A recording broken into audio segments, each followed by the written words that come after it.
The following presentation is about the MBT experience with a cone hemipelvic hip replacement for acetabular fractures. Displaced acetabular fractures with poor bone quality can be surgically challenging, and they're associated with significant morbidity and mortality. A cone hemipelvic hip replacement is an alternative that can provide a stable construct. It reduces early fixation failure and allows for early mobilization. This in turn will reduce the complications of prolonged immobility associated with non-operative management. The aim of this study is to review our results using this technique. The primary outcomes were infection and dislocation. A retrospective analysis of all the patients who underwent cone reconstruction in Northwestern NHS Trust was conducted. Data was obtained from electronic clinical records and pelvic monthly audit records.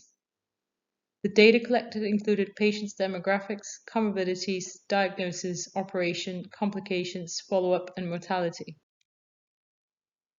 16 operations were performed in 15 patients, 9 were female, 6 were male, the median age was 78.5, the median ASA grade was 3, the median follow-up was 17 weeks, ranging from 5 to 137.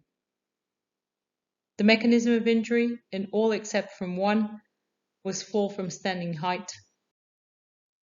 The most common fracture pattern was associated both column injury, followed by anterior column, posterior hemitransverse.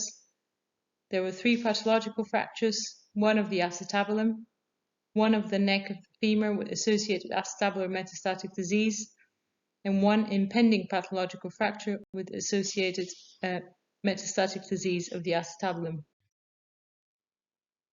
In all patients, a MET or a lumic prosthesis was inserted.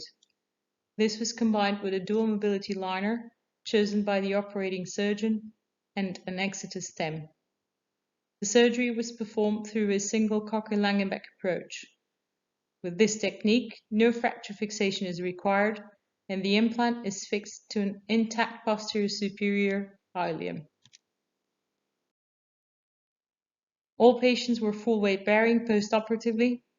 X-rays with 2-day views and a CT scan were performed. All had post-operative lower limb Dopplers as per the department protocol for pelvic injuries.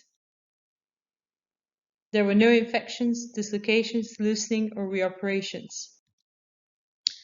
There was 1 DVT, 5 other post-operative medical complications, and 4 patients died at respectively 4, 5, 11, and 12 months post-op. In conclusion, despite the small numbers, a cone hemipelvic reconstruction appears to be a safe option with low rates of surgical complications in patients with complex acetabular fragility fractures. Thank you.